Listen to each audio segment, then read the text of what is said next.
The envelope sat on the kitchen table like a grenade with the pin half pulled. Liam stared at it, his heart hammering so loud he swore the neighbors could hear it.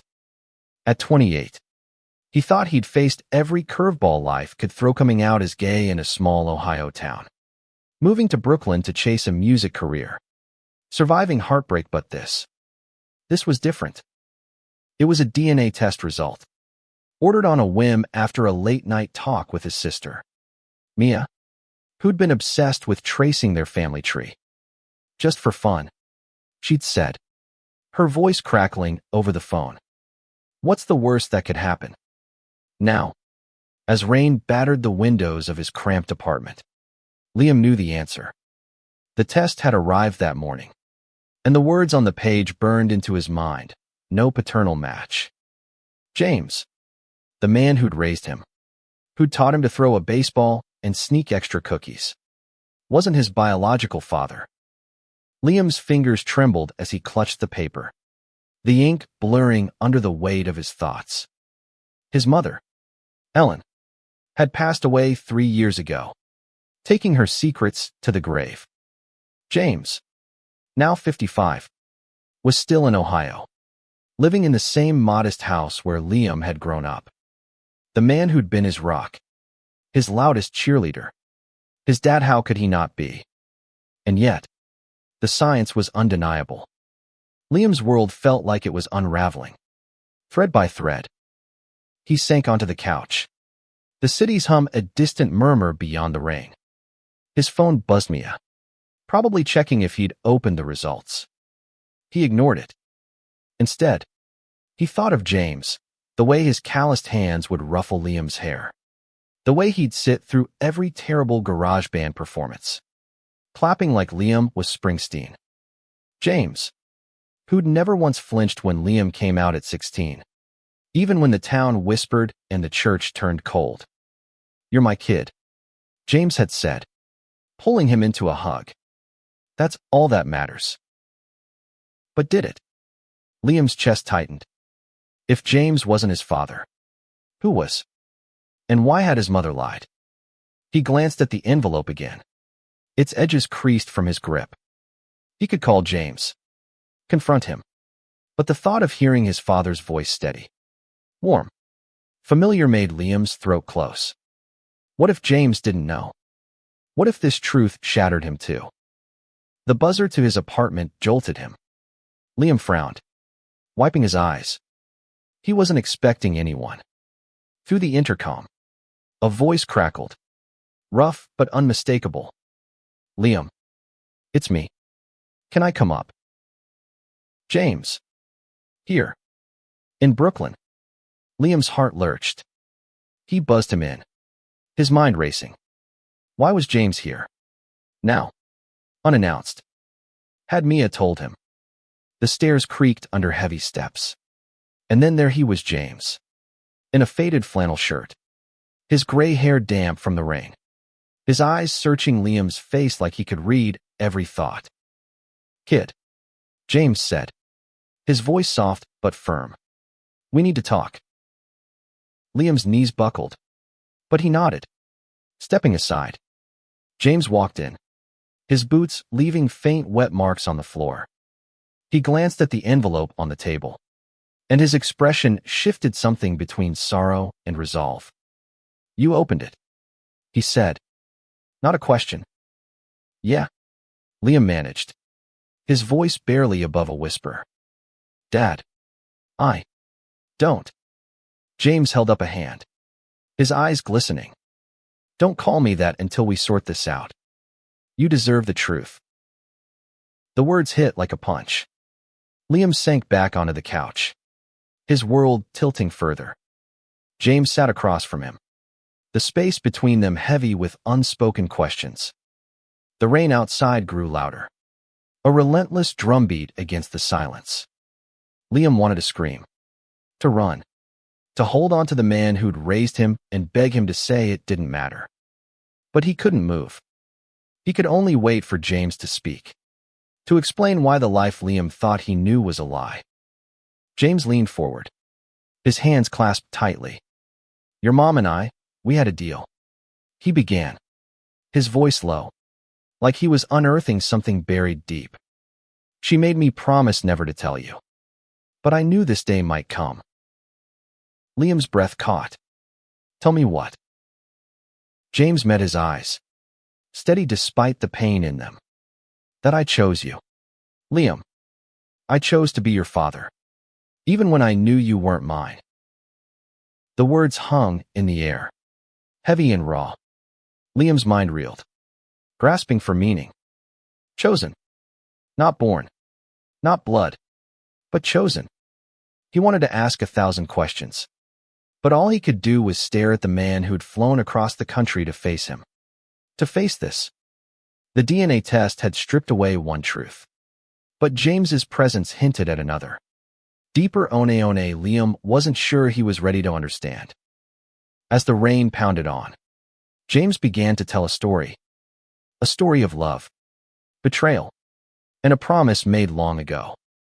Liam listened, his heart caught between grief and hope, knowing that whatever came next would redefine everything he thought he knew about family. James's voice was steady, but his hands betrayed him, fidgeting with the frayed cuff of his flannel sleeve. Liam watched, frozen on the couch, as the man he'd called Dad for 28 years unraveled a story that felt like it belonged to someone else's life. The rain outside was a constant drone, sealing them in this moment. This tiny Brooklyn apartment where truths were spilling out like water from a cracked dam. Your mom and I met in '89. James began, his eyes fixed on a spot on the floor. I was working construction. She was a waitress at this diner in Dayton. She had this laugh god. It could light up a room. We were young, stupid, in love. Got married a year later. He paused, his jaw tightening. But things weren't perfect. Ellen, she struggled. With money. With her past. She'd been through things she didn't talk about. Not even with me. Liam's stomach twisted. He'd always known his mom as the warm, chaotic force who'd sing off-key while cooking dinner, who'd sneak him comic books when James wasn't looking. But there'd been shadows to moments when her smile faltered, when she'd stare out the window like she was somewhere else. He'd been too young to question it then. Now, he wished he had. By '96, we were trying for a kid. James continued. Didn't happen. Doctors said it was mellow count. Bad odds. It hit me hard. Ellen, though, she took it harder. Started pulling away, working late shifts. I thought she was just coping. Turns out, he swallowed, his voice dropping. She was seeing someone else. Liam's breath hitched. He wanted to stop James, to rewind this conversation. But the words kept coming. His name was Paul. Some guy she met at the diner. A drifter. Charming. Gone as quick as he came. She told me after he left. After she found out she was pregnant with you. She was scared. Liam. Scared I'd leave her. Scared of what it meant. But I didn't walk away. I couldn't. Why? Liam's voice cracked. Barely audible. Why stay? James looked at him then, his eyes fierce with something Liam couldn't name. Because I loved her. And when you were born, I looked at your faced, screaming. Perfect, and I loved you too. Didn't matter whose blood you had. You were mine. The room felt smaller, the air thicker. Liam's mind raced, piecing together fragments of his childhood, James teaching him to ride a bike. James cheering at his first open mic. James standing up to the school principal when kids bullied Liam for being different. All those moments, built on a lie. Or maybe not a lie, maybe something else entirely. I didn't know how to tell you, James said, his voice softer now. Your mom made me swear. Said it'd hurt you, confuse you. I thought, maybe she was right. But when Miah called me yesterday, said you'd done that test, I knew I couldn't hide it anymore. Liam's head snapped up. Miah knew. No. James shook his head. She just said you were acting weird after the results came. I put 2 and 2 together. Booked the first flight out. He leaned forward. His hands clasped so tight his knuckles whitened. I didn't want you facing this alone. Alone. The word stung. Liam had spent years building a life in Brooklyn. Chasing music. Falling in and out of love. Carving out a space where he could be himself, a gay man. Unapologetic. Free. But now, sitting across from James, he felt like that scared 16-year-old again. The one who'd come out to his dad in a sweaty-palmed confession. Expecting rejection, but finding only acceptance. James had been his anchor then. Could he still be? What about Paul? Liam asked, his voice sharp. Did you ever meet him? Does he know about me? James's face darkened. He was long gone before you were born. Ellen said he didn't want a kid. Didn't want responsibility. I don't know where he is. And I don't care. He's not your father. Liam. He's just a name. The words should have comforted him. But they didn't. Liam's mind spun with questions. Who was Paul? Did he look like him? Did he carry his mannerisms? His talents? His flaws? The DNA test had opened a door Liam wasn't sure he wanted to walk through. But it was there. Gaping. Impossible to ignore. I need to know. Liam said. His voice steadier now. I need to know who he is. James's shoulders slumped. But he nodded. I figured you might. I don't have much to go on. But I'll help you. Whatever you need. Liam looked at the man across from him. The man who'd chosen him despite everything. The anger he'd expected to feel was there. Flickering. But it was drowned out by something heavier: gratitude. Confusion. Love. He didn't know what to do with it all. Not yet. The rain had slowed to a drizzle. The city outside coming back to life. Liam stood, needing to move. To think. I need some air, he said, grabbing his jacket. Walk with me. James nodded, rising slowly. They stepped out into the damp Brooklyn night, the streetlights casting long shadows. Neither spoke, but the silence wasn't empty. It was full of everything they hadn't said, everything they still needed to understand. For now, it was enough that James was there, walking beside him, just as he always had. The Brooklyn streets glistened under the streetlights, slick with rain and alive with the hum of late-night diners and distant sirens. Liam walked with his hands stuffed in his jacket pockets. James at his side, their steps falling into an unspoken rhythm. The air was cool, sharp with the scent of wet asphalt and coffee from a nearby cafe. Liam's mind churned, replaying James's words, I chose you. It was a lifeline, but it didn't erase the ache of the unknown. Where do we even start? Liam finally said, his voice cutting through the city's pulse. This Paul guy, Mom never told you anything else. A last name. A place he was from. James shook his head, his breath visible in the chilly air. She didn't want to talk about him. Said he was a mistake. Nothing more. All I know is he worked odd jobs. Drifted through Dayton for a few months. Might have been from Chicago. Or maybe she just said he was headed there after. It was a long time ago.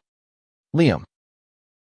Liam stopped under a flickering street lamp, his jaw tight. So I'm chasing a ghost. The words tasted bitter. He'd spent years building an identity: musician. Gay. Independent, only to have it shaken by a man who might not even know he existed. What if I never find him? James turned to face him, his expression unreadable in the half-light. Then you don't. But you've got me. Kid. Always will. The words hit harder than Liam expected. He looked away, blinking against the sting in his eyes. He wanted to believe James, to lean into the comfort of their bond. But the DNA test had cracked something Opina need to know, to understand the pieces of himself he'd never questioned before. They kept walking, Passing a bodega where a radio played faint salsa music, Liam's thoughts drifted to his music, the one constant in his life. He'd written songs about love, loss, identity, pouring his heart into lyrics that felt true. But now, those truths felt incomplete. Who was he, really? A gay man raised by a father who wasn't his father, carrying the blood of a stranger who'd left him behind. Back there, Liam said, nodding toward the apartment. You said you and Mom had a deal. What was it?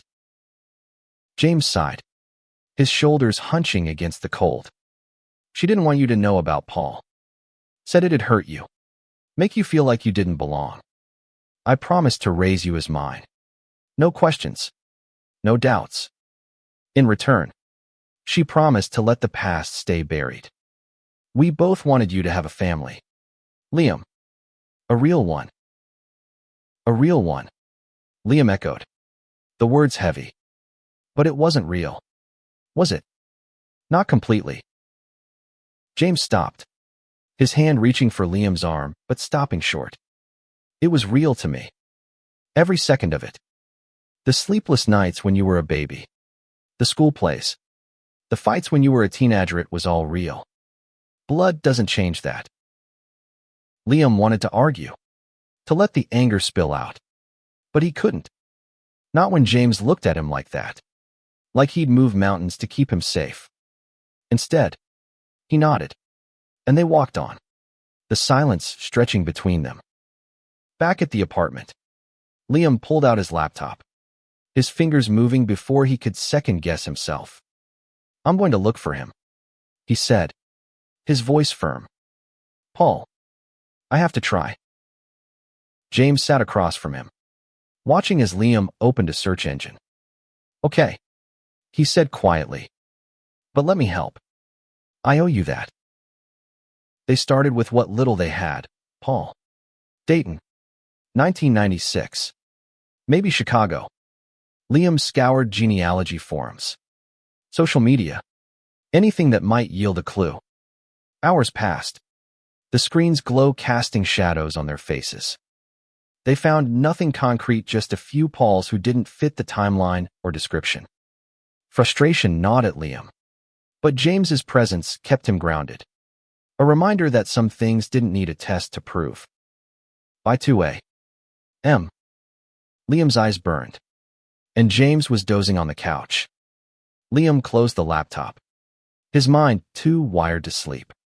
He looked at James. His face softened in sleep, and felt a pang of gratitude. This man, who wasn't his father by blood, had crossed states to face this with him. Maybe that was enough for now. But as he lay in bed, staring at the ceiling, Liam couldn't shake the pull of the unknown. Paul was out there, a missing piece of his story, and Liam would find him, no matter what it took. The next morning, sunlight spilled through the apartment's cracked blinds, cutting through the haze of a sleepless night. Liam sat at the kitchen table, a cold coffee mug in hand, staring at the DNA test envelope like it might speak if he glared hard enough. James was in the tiny bathroom, the sound of running water a faint hum. Liam's laptop was still open, littered with tabs from last night's fruitless search for Paul. The weight of it all pressed on his chest. Anger, curiosity, and something softer, harder to name. James emerged, his hair damp, his flannel swapped for a clean t-shirt from Liam's drawer. You sleep at all? He asked, his voice gruff with concern. Liam shook his head. Couldn't. Kept thinking about everything. James nodded, pulling up a chair. You want to keep looking today? Or you need a break? A break. Liam let out a dry laugh. From what? My whole life being a lie. It's not a lie, James said, his tone firm but gentle. It's just complicated. Liam wanted to snap back, but the fight drained out of him. Instead, he opened his laptop again. Let's keep going. I can't just sit here. They dove back in, combing through public records, old newspaper archives, anything that might mention a Paul and Dayton in '96. Liam's fingers flew across the keyboard, driven by a need he couldn't fully articulate. James suggested checking local diner records. Maybe Paul had worked there. Left a trace. It was a long shot, but it was something. By noon, they'd found a lead, a 1996 article from a Dayton paper about a community fair where a Paul Carter was listed as a volunteer. No photo, no details, just a name. Liam's pulse quickened. Carter, he said, testing the name. Could be him. James frowned, his brow furrowing. It's thin, but it's a start. You want to call the paper. See if they've got anything else. Liam hesitated. Calling meant making this real, stepping closer to a truth that might hurt more than it healed. But he nodded, dialing the number for the Dayton Daily News. The editor, a gruff woman named Carla, remembered the fair, but not Paul. We've got archives in storage, she said. Could take a week to dig through. What's this about? Liam froze, unsure how to explain. Just family history, he mumbled. Hanging up, he looked at James, who gave him an encouraging nod. A week, Liam said. I can't wait that long. Then we go to Dayton, James said, like it was the most obvious thing in the world. We dig ourselves. Liam blinked, caught off guard. You do that? Fly back with me. Kid, I'd follow you to the moon if you needed me to. James's voice was steady, his eyes unwavering. Something in Liam cracked open a mix of gratitude and guilt. He'd spent years pushing James away, chasing independence, thinking he didn't need his small-town roots. Yet here was James, ready to upend his life for him. Again.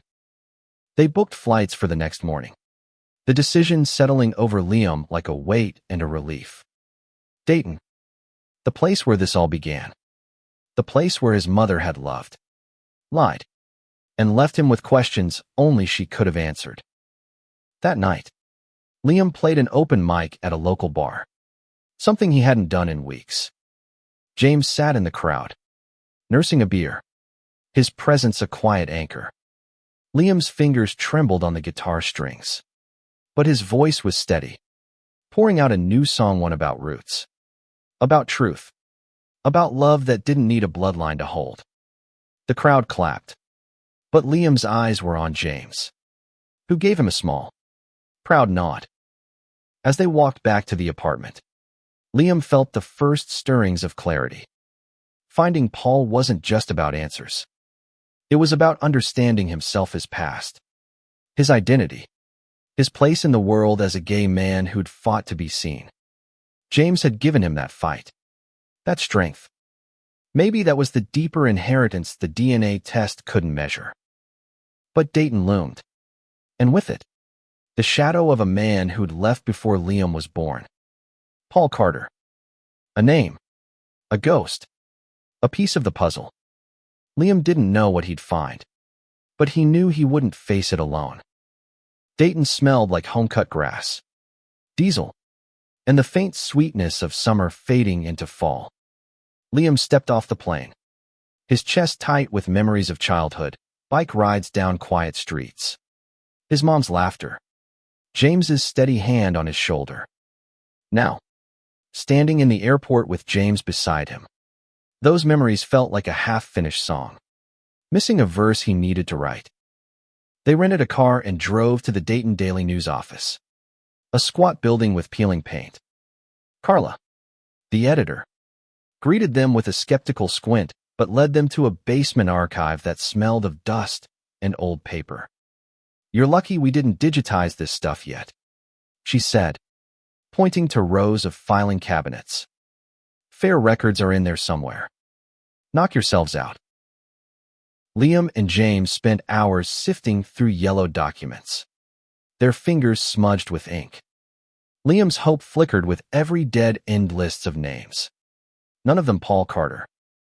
James worked quietly, his focus unwavering, pausing only to hand Liam a bottle of water or crack a bad joke about newsprint allergies. It was the kind of small, steady care that had defined Liam's childhood, and it grounded him now, even as his frustration grew. Finally, James pulled out a folder labeled 1996 Community Fair. Inside was a volunteer log with a scribbled note, Paul Carter, temp worker. Contact via Daisy's Diner. Liam's heart leapt. This is it, he said, his voice shaking. Daisy's Diner. That's where Mom worked. James's face tightened, but he nodded. Let's go. Daisy's Diner hadn't changed much in 30 years. Same red vinyl booths. Same neon sign flickering in the window. The waitress, a woman in her 60s with a name tag reading Barb, squinted at them when Liam asked about Paul Carter. That name's familiar, she said. Chewing gum. Drifter type. Worked here a summer. Charmed the socks off everyone, especially Ellen. Liam's throat tightened at his mother's name. Did you know him well? Barb shrugged. Not really. He was here and gone. Ellen was sweet on him, though.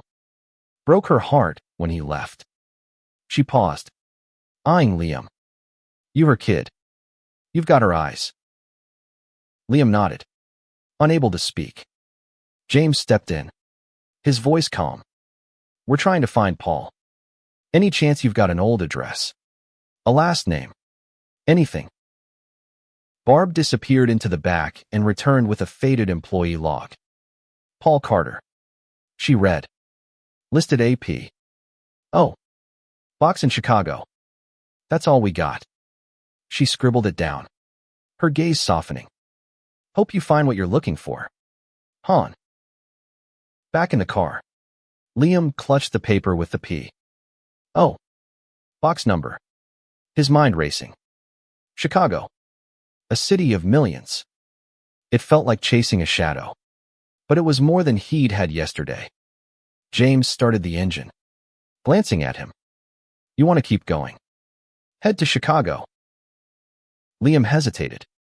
Part of him wanted to stop, to let Paul stay a ghost, to hold on to the family he knew.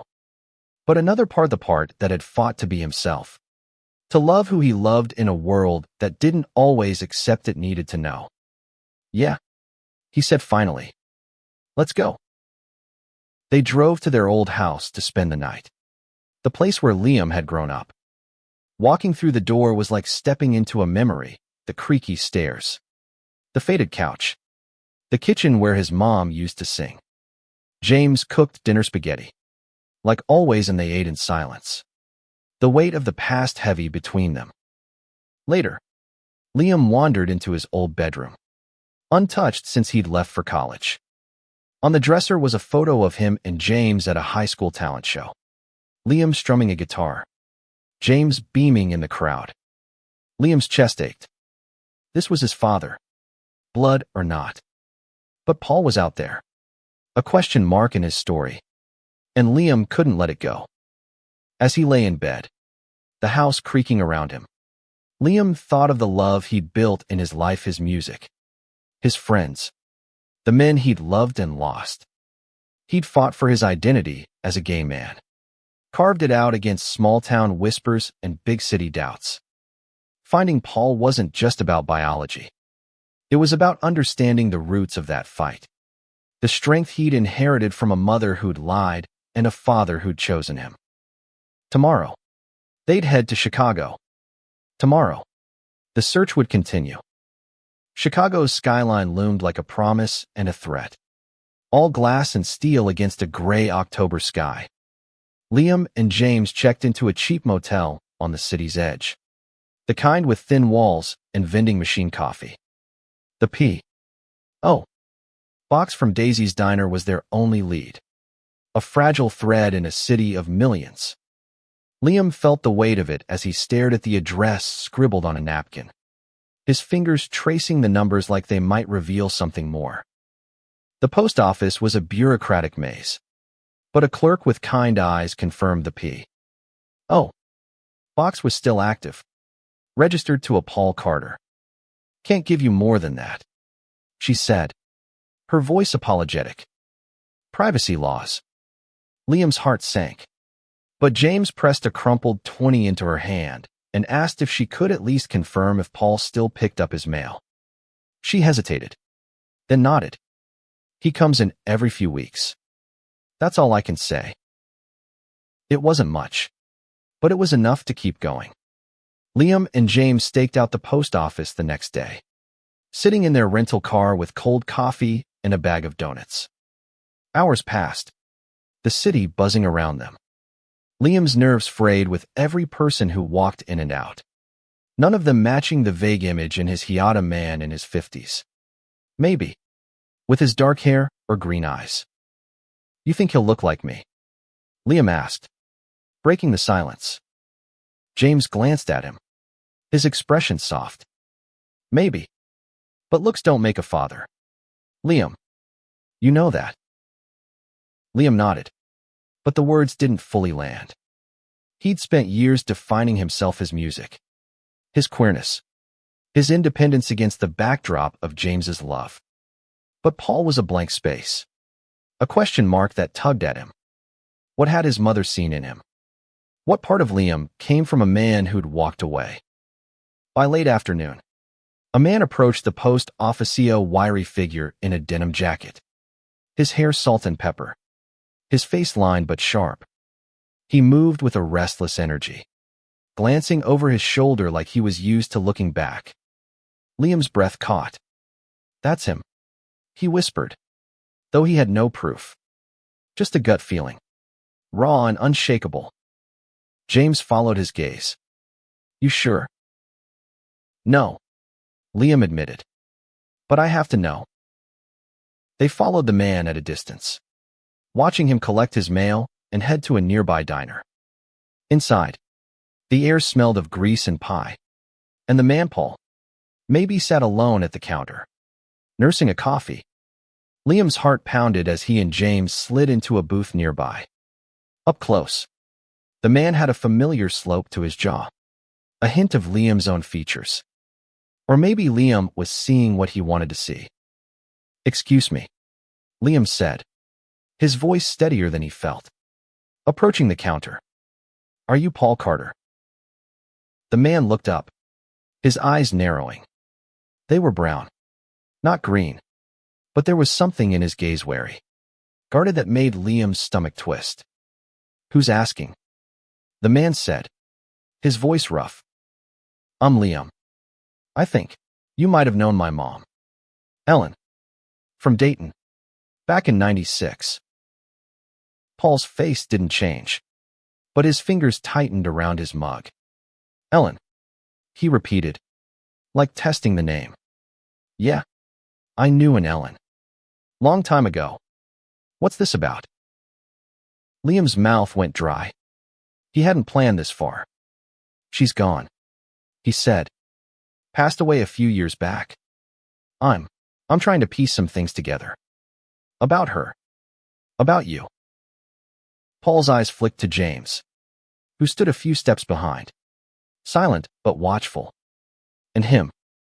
Paul asked. My dad, Liam said, the words slipping out before he could stop it. James's face softened, but Paul's hardened. Look, kid, Paul said, leaning back. I don't know what you're after, but I'm not your guy. I was in Dayton for a summer. That's it. Ellen was a nice girl, but we didn't keep in touch. Liam's chest tightened. Did you know she was pregnant? Paul froze, his mug halfway to his lips. For a moment, the diner's noise faded, and it was just them, locked in a truth neither was ready for. Pregnant, Paul said, his voice low. No, she never told me. Liam wanted to believe him, but the doubt lingered. He pulled out the DNA test results, sliding them across the counter. This says you might be my father. Paul stared at the paper, his face unreadable. Then he pushed it back. I'm not your father, kid. I don't have kids. Never wanted them. The words cut deeper than Liam expected. He'd braced for rejection, but hearing it aloud was different. James stepped forward, his hand on Liam's shoulder. Let's go. Liam, he said quietly. You got your answer. But Liam wasn't done. Not yet. He needed more than a dismissal. He needed to understand why his mother had chosen this man, why she'd kept him a secret, why he'd left. And maybe, just maybe, he needed to know what part of himself he'd inherited from a stranger who didn't want him. The diner's fluorescent lights buzzed overhead, casting harsh shadows on Paul's face. Liam stood frozen, the DNA test results still on the counter. A silent challenge between them. Paul's denial hung in the air, sharp and final. But Liam's gut screamed there was more to the story. He couldn't walk away not after coming this far. Why'd you leave Dayton? Liam asked, his voice low but firm. Why'd you leave her? Paul's jaw tightened, his eyes flicking to the door like he was planning an escape. It wasn't like that, he said. I was young, restless. I didn't stick around anywhere long. Ellen knew that. We had fun, but it wasn't serious. Not serious. Liam's voice rose, drawing glances from other diners. She was pregnant. Paul. With me. And you just walked away. James's hand tightened on Liam's shoulder. A silent anchor. Paul leaned forward, his voice dropping. I told you. I didn't know. If she was pregnant. She never said a word. And I wasn't the kind of guy who stayed. Okay. I'm still not. Liam's hands clenched into fists. He wanted to hate Paul, to blame him for the lies, the secrets, the hole in his history. But looking at him worn, guarded, a man who'd spent decades running felt a strange pity instead. Paul wasn't a villain. He was just empty. James spoke up, his voice calm but edged with steel. You got a way we can reach you, in case Liam needs to talk again. Paul hesitated, then scrawled a number on a napkin. Don't expect much, he said, pushing it toward Liam. I'm not what you're looking for. Liam took the napkin, his fingers trembling. He wanted to say more, to demand answers Paul might not have. But the weight of the moment held him back. He nodded, and he and James left the diner, the bell above the door chiming as it closed behind them. Outside, the Chicago wind cut through Liam's jacket, but he barely felt it. He walked to the car in silence, James matching his pace. Inside, Liam stared at the napkin, Paul's number smudged but legible. What now? He asked, his voice hollow. James started the engine, his hands steady on the wheel. Now you decide what you need. Liam, you've got his number. You've seen him. You don't have to figure it all out today. Liam nodded, but his mind was a storm. Paul's face, his voice, his dismissal, they were pieces of a puzzle that didn't quite fit. He thought of his mother, of her secrets, of the love she'd poured into him despite her mistakes. He thought of James, who'd chosen him when Paul hadn't. And he thought of himself gay, proud, a man who'd built a life on his own terms, even when the world pushed back. Back at the motel, Liam called Miah, filling her in. Her voice was soft, worried. Are you okay? She asked. Finding him, does it change anything? I don't know, Liam admitted. It's like I found a piece of me, but it doesn't fit. Not yet. Miah was quiet for a moment. You've got Dad, she said. And me. No matter what. Liam's throat tightened. Yeah, I know. That night, he sat on the motel bed, his guitar in his lap. He hadn't played since Dayton, but now the notes came, raw and unpolished. He wrote about roots that weren't blood, about love that chose you, About a gay man finding his place in a world that didn't always make space. James listened from the next bed, his eyes closed, a faint smile on his lips. By morning, Liam had made a decision. He'd call Paul one more time, not to beg for a father, but to understand the man his mother had loved. However briefly, he needed closure, not connection. And then he'd go home, not to Ohio, but to Brooklyn, to his music, to the life he'd built. As they drove to the airport, James reached over, squeezing Liam's hand. "I'm proud of you," he said. "Always have been." Liam squeezed back, the weight of the past week settling into something he could carry. Paul was a chapter, not the whole story. The real story was here, in the car, in the man who'd chosen him, in the strength he'd found to love himself. That was the inheritance that mattered. Back in Brooklyn, the city felt different, sharper, brighter, like Liam was seeing it for the first time. He stood in his apartment, the DNA test envelope now tucked into a drawer. No longer a grenade, but a quiet reminder. James had flown back to Ohio that morning, but not before a long hug at the airport, his voice rough with emotion. "You call me, kid. Anytime." Liam had nodded, unable to speak. James's love was a constant, a melody he could always return to. Now, alone with his guitar and a notebook full of half-written songs, Liam felt the weight of his journey settling into something new, clarity. Maybe. Or hope. He'd called Paul the day before. A short, tense conversation. Paul hadn't softened, but he'd answered, his voice gruff. "I don't have much to give you, kid," he'd said. "Your mom was special, but I wasn't built for family. I'm sorry." Liam had expected anger, but all he felt was release. "I don't need you to be my father," he'd said. "I just needed to know."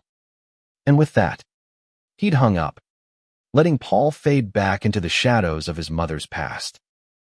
Now, Liam sat at his desk, pen in hand, writing a song that had been brewing since Chicago. It wasn't about Paul or the DNA test. It was about James, about the love that chose him, about the strength he'd found as a gay man in a world that didn't always understand. The lyrics poured out, raw and true. "Blood don't make a home. Love does. Roots don't grow in veins. They grow in us." He played it at an open mic that night, the crowd small but attentive. His voice carried the weight of the past week, each note a step toward healing. When he finished, the applause was warm, but it was the memory of James's proud nod that lingered. Days turned to weeks, and Liam threw himself into his music, his community, his life.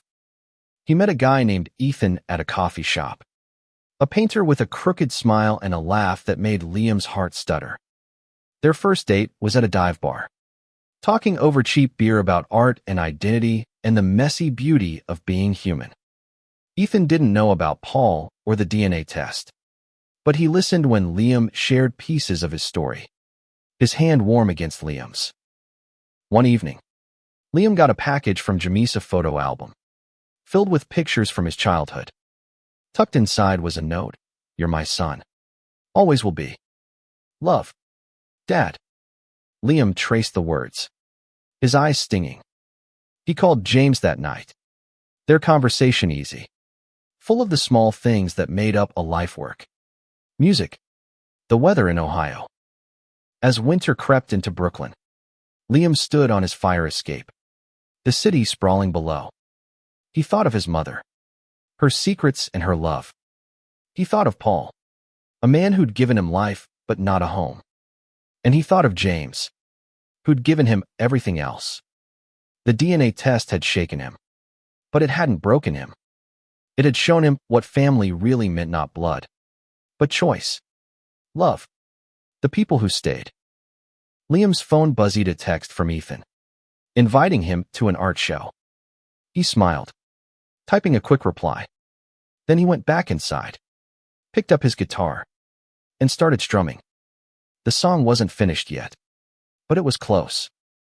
It was about roots, about identity, about a gay man who'd found his place in the world, not because of where he came from, but because of who he'd become. And as the notes filled the room, Liam knew he'd inherited something deeper than DNA. He'd inherited the courage to love, to forgive, to build a life that was his own. That was the story he'd tell, the one he'd sing, the one that would carry him forward.